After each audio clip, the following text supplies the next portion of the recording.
पिछली क्लास में हमने परिभाषा प्रकरण का अध्ययन किया था। आज हम उसको आगे कंटिन्यू करेंगे। तो सबसे पहले आज हम परिभाषा प्रकरण में देखेंगे शोधन। शोधन जो है सूची वर्ड से बना है। सूची का अर्थ होता है साफ। तो शोधन की जब हम परिभाषा देखते हैं तो उद्दिष्टे औषधे सार्ध क्रियते पेषण आदिकम मल विच्छिद्यते यत्तु शोधनम तद इह उच्यते।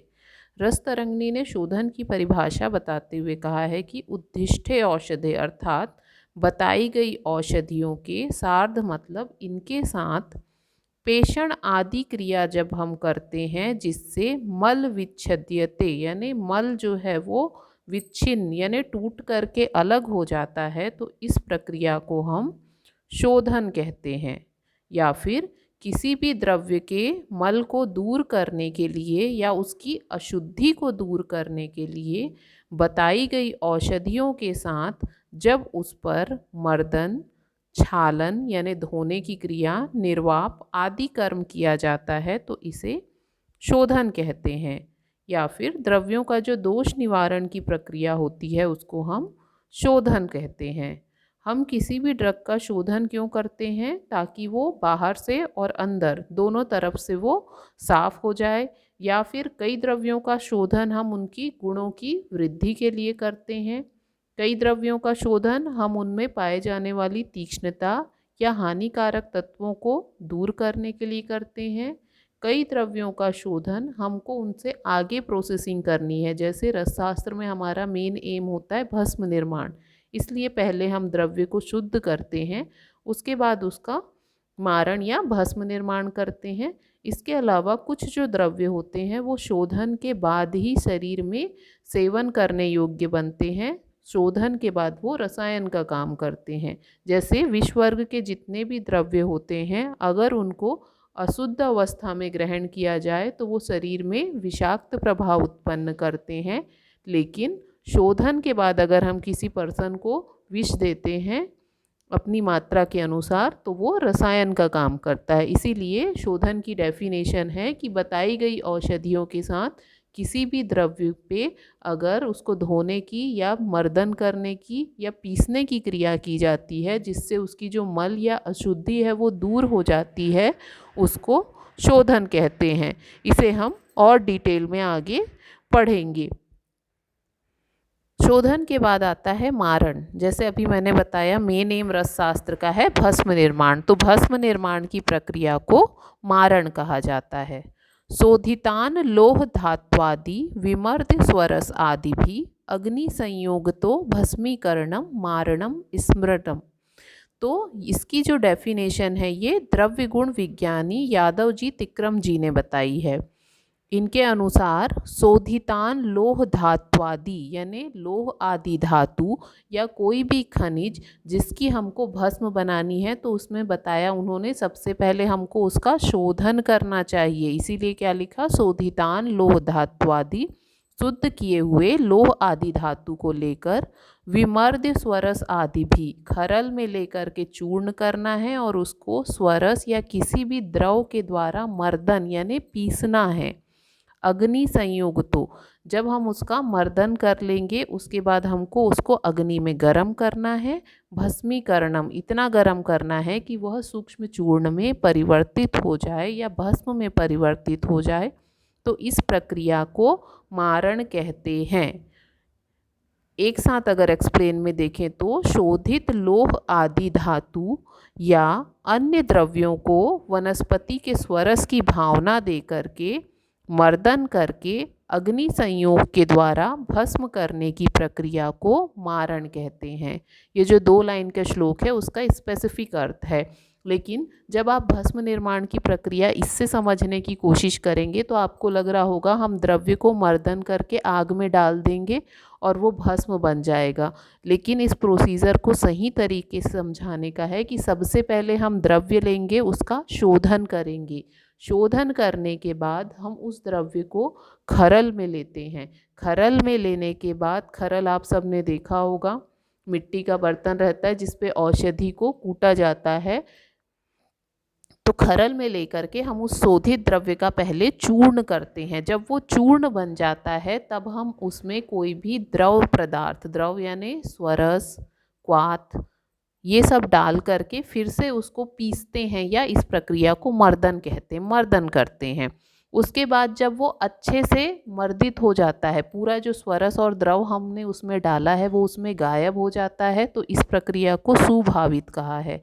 तो जब वो सुभावित हो जाता है तब हम उससे चक्रिका का निर्माण करते हैं। चक्रिका मतलब कि चक्र शब्द ने लिखा है, तो चक्र अर्थात गोल, तो चक्रिका का मतलब गोल आकार में थोड़ा छोटा हो जाएगा। तो जैसा बिस्किट का आकार होता है छोटे बिस्किट का, वैसे ही उसको हम चक्रिका बोलते हैं।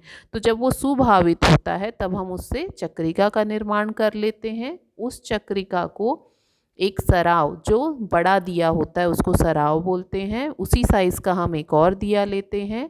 तो उस चक्रिका को एक दिए में रख के दूसरे से ढक के उसको चारों तरफ से बंद कर देते हैं, इसे सराव संपुट कहते हैं। और फिर इसे पुट में डाल करके अग्नि प्रदान करते हैं। तो अभी आपको ये प्रोसेस थोड़ा समझ नहीं आ रहा होगा, जब हम पुट को एक्सप्लेन करेंगे तब ये आपको अच्छे से समझ में आएगा। अभी इतना समझ लीजिए कि शोधित लोह धातु को जब हम किसी स्वरस आदि की भावना दे करके अग्नि संयोग करा करके भस्म का निर्माण करते हैं, तो इस प्रक्रिया को हम मारण कहते हैं। मारण के बाद आता है वर्ड भावना। भावना वर्ड वेरी इंपॉर्टेंट क्वेश्चन। यत् चूर्णितस्य धात्वादे द्रवे संपेश्य शोषणम भावनम तदमतम विज्ञे भावना च निगद्यते।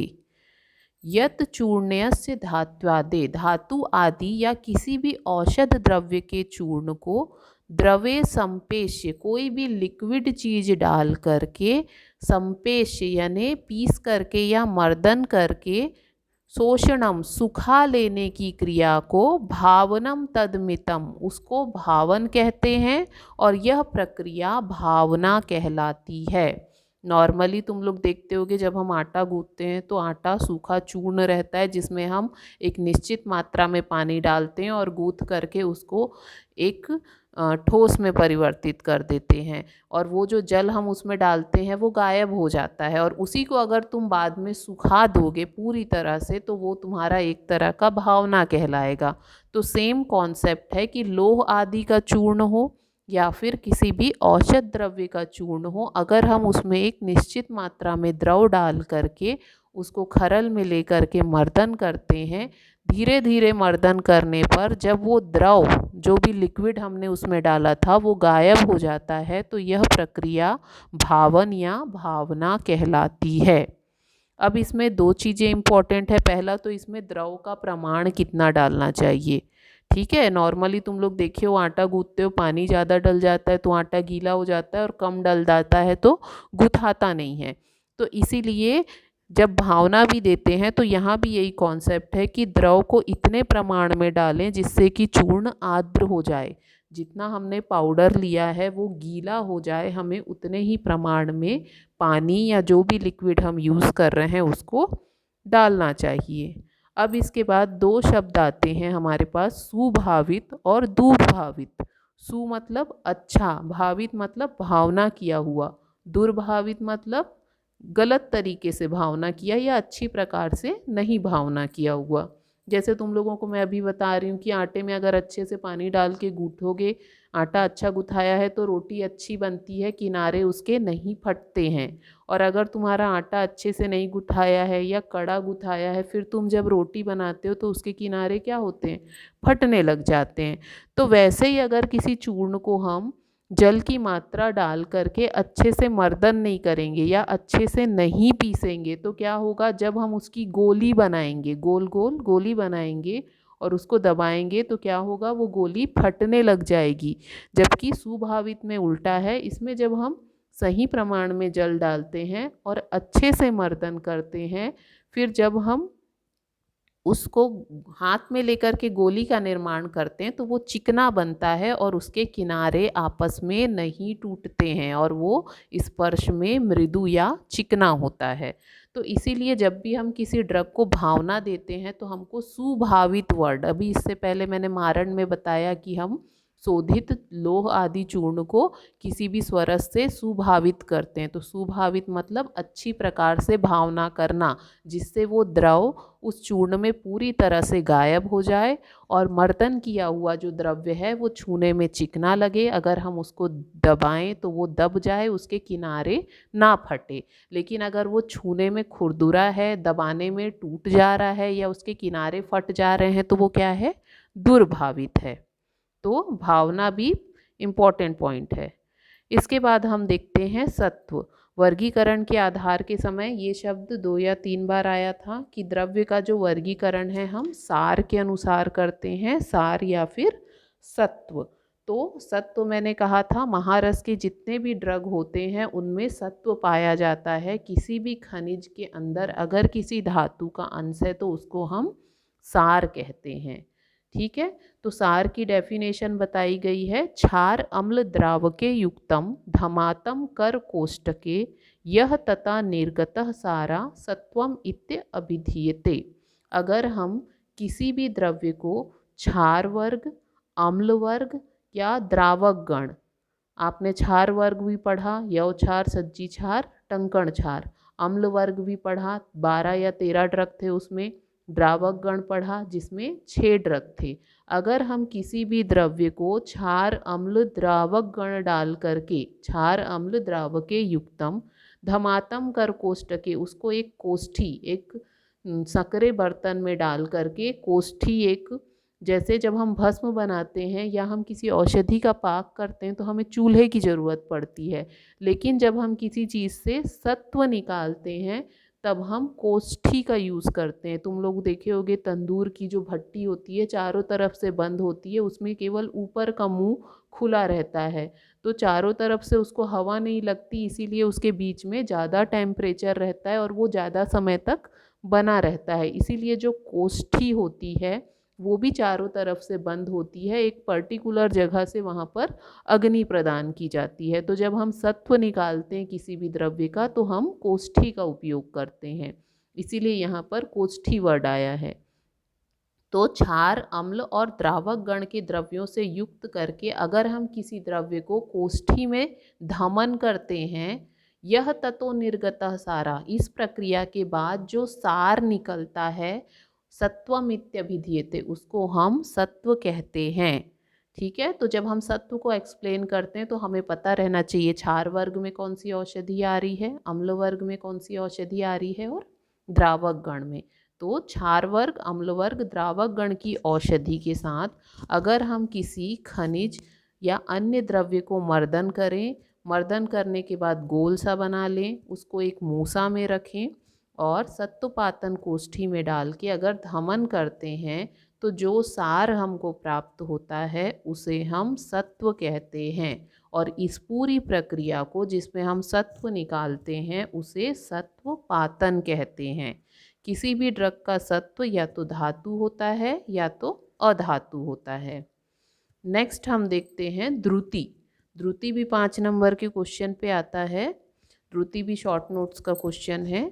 औषध आधमान, अब नॉर्मली द्रुति वर्ड, आप द्र मैंने बताया था द्रव को इंडिकेट करता है, ती है क्रिया के लिए।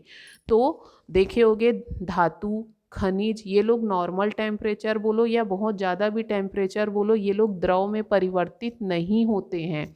अगर हम इन धातुओं में कोई औषध मिला लें या फिर कोई विशेष क्रिया करें जिससे ये नॉर्मल टेम्परेचर में, ठीक है, नॉर्मल टेम्परेचर में सिर्फ पारद ही लिक्विड स्टेट में पाई जाने वाली धातु है, तुमको लोहा है, तांबा है या फिर इसके अलावा कुछ खनिज है, गंधक है, ये लोग द्रव अवस्था में नॉर्मल टेम्परेचर में नहीं मिलेंगे। लेकिन वह प्रक्रिया जिसके द्वारा नॉर्मल टेम्परेचर में भी इन्हें द्रव में परिवर्तित किया जाता है उसे द्रुति कहते हैं। तो इसकी परिभाषा है औषध आधमान योगेन लोह धात्वादिकम तथा संतिष्ठे द्रवाकारः सद्रुति परिकीर्तिता। औषध आधमान योगेन, विशिष्ट औषधि से या धमन के द्वारा, विशिष्ट औषधि से या धमन के द्वारा लोह धात्वादि, लोह आदि धातु या कठिन धातुओं को धमन करने से संतिष्ठे द्रवाकारा, वो द्रव रूप में ही परिवर्तित, संतिष्ट मतलब उस रूप में ही वहाँ पर उपस्थित रहना। ऐसा नहीं कि एक बार द्रव हो गया और थोड़े देर के बाद जम करके फिर से ठोस हो गया, वो द्रव अवस्था में ही बना रहता है, तो इसे द्रुति कहते हैं। या फिर कठिन एवं घन पदार्थों को विशिष्ट औषधि या तीव्र धमन के द्वारा द्रवीभूत करके द्रव अवस्था में परिवर्तन करने की क्रिया को द्रुति कहते हैं। इस प्रक्रिया के द्वारा वह द्रव रूप में ही रह जाता है, पुनः ठोस रूप में नहीं आता है। किसी भी द्रुति में, जैसे मैंने गंधक की द्रुति बनाई या किसी और चीज़ की द्रुति बनाई, तो उसमें 5 गुण हमेशा पाए जाते हैं। पहला निर्लेपत्व। निर्लेपत्व, लेप मतलब चिपकना, जिसमें चिपकने का गुण है वो लेप, और निर्लेप मतलब नहीं चिपकने का गुण। तो अगर मैं गंधक की द्रुति बना रही हूँ तो उसमें ये गुण पाया जाएगा कि जिस भी बर्तन में उसको मैं डालूंगी उस बर्तन या पात्र में वो नहीं चिपकेगा। दूसरा द्रुतत्वम। द्रुतत्वम का मतलब होता है वो द्रव अवस्था में ही रहेगा, द्रव अवस्था में ही रहेगा। तेजस्त्वम, तेज का मतलब होता है चमक, तो उस जो द्रुति जिसका भी हम निर्माण करते हैं उसमें चमक पाई जाती है। क्यों? धातु का भी गुण होता है चमक, और उसी से अगर द्रुति बना रहे हैं तो उसमें भी ये गुण होता है कि उसमें चमक पाया जाता है।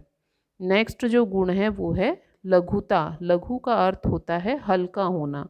तो नॉर्मल में जिस भी चीज़ की हम द्रुति बनाते हैं, जैसे लोहे की बना रहे हो, गंधक की बना रहे हो, तो उसका वेट 100 ग्राम है, लेकिन जब हम उसकी द्रुति बनाते हैं तो वो अपने नॉर्मल वेट से कम हो जाता है। तो द्रुति का नेक्स्ट लक्षण है लघुता। इसके अलावा लास्ट जो गुण है वो मेन है पारद के साथ द्रुत संयोग। बताया था पारद लिक्विड स्टेट में पाया जाता है, अगर हम कोई चीज़ उसमें पिघला करके डालें तो वो उसमें जल्दी गायब हो जाएगा। नॉर्मली समझो कि अगर द्रव में पानी में तुम पानी मिला रहे हो या तो जल्दी मिल जाएगा, लेकिन पानी में जब हम बर्फ़ डालते हैं, ठोस चीज़ डालते हैं, तो उसको मिलने में समय लगता है। तो अगर हम गंधक को ठोस पारद में डाल रहे हैं तो उसको मिलने में समय लगेगा, लेकिन अगर मैं उसकी द्रुति मिला करके डाल रही हूँ तो वो जल्दी मिल जाएगा। तो इस प्रकार से द्रुति जो है किसी भी ठोस चीज़ को द्रव में परिवर्तित करने की प्रक्रिया है, और इसमें ये जो 5 गुण हैं ये हमेशा पाए जाते हैं। नेक्स्ट 3 चीज़ें हैं जो बहुत इम्पॉर्टेंट है वाइवा पर्पस से, निर्वाप, आवाप और ढालन। निर्वाप, आवाप और ढालन पढ़ने से पहले आपको 2 चीज़ें क्लियर होनी चाहिए। द्रव का मतलब होता है लिक्विड और द्रव्य का मतलब होता है सॉलिड। ठोस चीज़ों के लिए हम द्रव्य का उपयोग करते हैं और द्रव शब्द का उपयोग हम लिक्विड या जो तरल पदार्थ होते हैं उसके लिए करते हैं।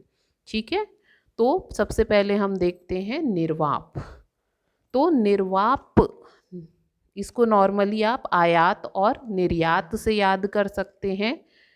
निर्यात समझने के लिए आप क्या समझते हैं? किसी भी चीज़ को बाहर भेजना, और आवाप मतलब किसी चीज़ को बाहर से बुलाना। तो जब हम स्वर्ण आदि किसी धातु को रेड हॉट करके, रक्त तप्त करके किसी द्रव में डालते हैं, ठीक है, रक्त तप्त करके किसको? स्वर्ण आदि धातुओं को। तो कोई भी चीज़ रेड हॉट कब होगी? जब वो ठोस होगी। अगर मैं किसी और चीज़ को गर्म कर रही हूँ और वो पिघल गया तो वो रेड हॉट कहलाएगा क्या? नहीं। स्वर्ण आदि धातुओं को जब मैं रेड हॉट करके किसी द्रव में, स्वरस में, क्वाथ में अगर डुबा रही हूँ तो इस प्रक्रिया को हम निर्वाप कहते हैं। इसे निषेक, निषेचन, स्नपन भी कहते हैं। ठीक है, इसी को देखने से जस्ट बाद हम ढालन देखते हैं, आवाप को हम बाद में देखते हैं। ठीक है, स्वर्ण, रजत, वंग आदि धातुओं को अग्नि में द्रवित करके, ठीक है, पहली कंडीशन में मैं क्या कर रही थी? सोने को सिर्फ इतना गर्म करना है कि वो लाल कलर का दिखने लगे, रेड हॉट हो जाए। लेकिन उसके बाद भी अगर तुम सोने को गर्म करते हो तो क्या होता है? वो पिघल करके द्रव अवस्था में चला जाता है। तो ढालन में हम क्या समझ रहे हैं कि अगर मैं स्वर्ण रजत को गर्म करके द्रव अवस्था में परिवर्तित कर दूं और उसके बाद किसी द्रव में डालूं तो इसे ढालन कहलाता है। ठीक है, द्रव को द्रव में डालना ढालन कहलाता है, और किसी ठोस को रक्त तप्त करके किसी द्रव में डालना निर्वाप कहलाता है। किसी ठोस को रक्त तप्त करके द्रव में डालना निर्वाप कहलाता है। किसी ठोस को द्रव में परिवर्तित करके द्रव में डालना ढालन कहलाता है। ठीक है। आवाप, आवाप में वंग आदि धातुओं को अग्नि में पिघला करके उसमें बाहर से किसी द्रव्य का चूर्ण डाला जा रहा है। यहाँ पर द्रव का यूज़ नहीं है। निर्वाप और ढालन में दोनों में द्रव का उपयोग है, लेकिन आवाप में दोनों ही द्रव्य का उपयोग है। सिर्फ कहाँ द्रव हो रहा है, जब हम स्वर्ण आदि को पिघला करके बाहर से किसी द्रव्य का चूर्ण उसमें डाल रहे हैं, तो इस प्रक्रिया को आवाप कहते हैं। इसके अलावा इसे प्रतिवाप या आच्छादन भी कहते हैं। इस प्रोसेस में जो चूर्ण द्रव्य का हम बाहर से डाल रहे हैं उसको भी आवाप बोलते हैं, और इस पूरी प्रोसेस को भी आवाप कहते हैं। तो निर्वाप, आवाप और ढालन ये धातु से संबंधित क्रियाएं हैं।